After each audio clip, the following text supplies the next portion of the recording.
15 लाख रुपए अकाउंट में क्यों नहीं आ रहे? हिंदुस्तान के एक एक गरीब आदमी को मुफ्त में 15-20 लाख रुपए भी मिल जाएगा।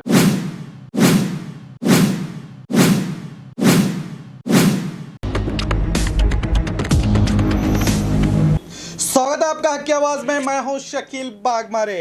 देश आग में जल रहा है और सरकार खामोश तमाशा बनी हुई है। जिस बिल को संसद में पारित किया गया, उस बिल पर लाखों लोग रास्तों पर आकर इस बिल का विरोध कर रहे हैं। इस बिल को वापस लेने की, इस बिल को रद्द करने की बात कर रहे हैं। देश के हर कोने से आवाज उठ रही है, मगर सरकार के तरफ से अब तक कोई जवाब नहीं आया। और आया तो सिर्फ ये कि लोग इस बिल पर अफवाहों का शिकार हो रहे हैं। अफवाहों का शिकार ना हो, इस बिल से मुसलमानों को डरने की ज़रूरत नहीं। कहने वाली सरकार क्या ये भूल गई है? ये वही सरकार है जिसने सबका साथ सबका विकास का नारा दिया था। ये वही सरकार है जिसने बेटी पढ़ाओ बेटी बचाओ का नारा दिया था। ये वही सरकार है जिसने मैं भी चौकीदार हूं का नारा दिया था। ये वही सरकार है जिसने 15 लाख देने का वादा किया था। ये वही सरकार है जिसने काला धन वापस लाने की बात कही थी।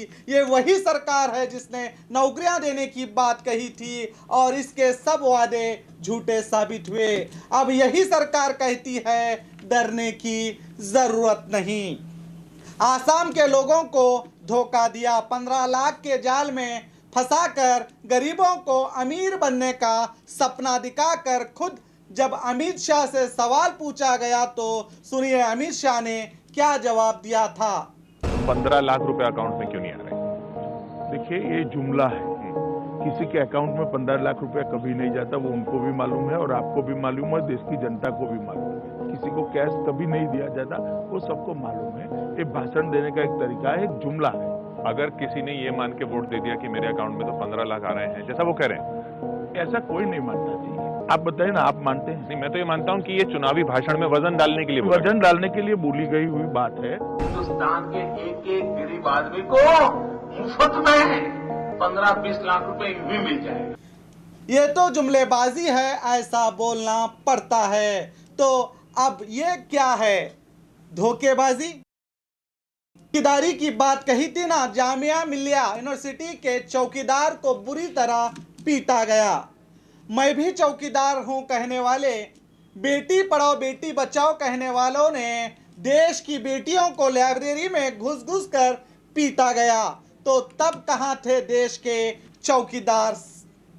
सबका साथ सबका विकास, क्या यही है सबका विकास? एक का हाथ काटना पड़ा, एक की आंख की रोशनी चली गई, कईयों के हाथ पैर टूट गए, कई माओं के गोद उजाड़ दी गई। क्या यही है अच्छे दिन?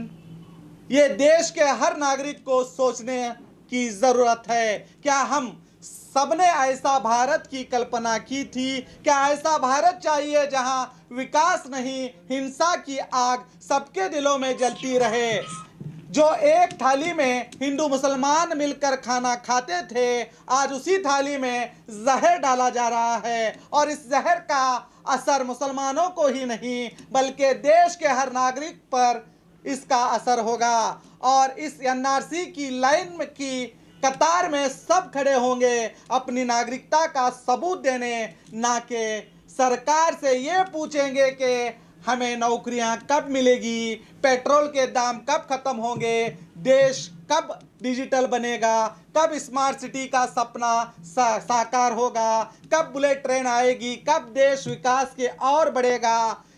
आप में से कोई ये सवाल करने के लिए आपको फुर्सत नहीं रहेगी, क्योंकि भारत के हर नागरिक को तो भारतीय होने का सबूत देना है, और जो पाकिस्तान बांग्लादेश अफगानिस्तान से आए हैं, इन्हें सरकार नागरिकता देकर हिंदुओं को मिलने की मूल सुविधा में ये भी हिस्सेदार होंगे, जो आपसे ही छीन कर इन्हें देंगे। तो सोचिए किसका विकास हो रहा है?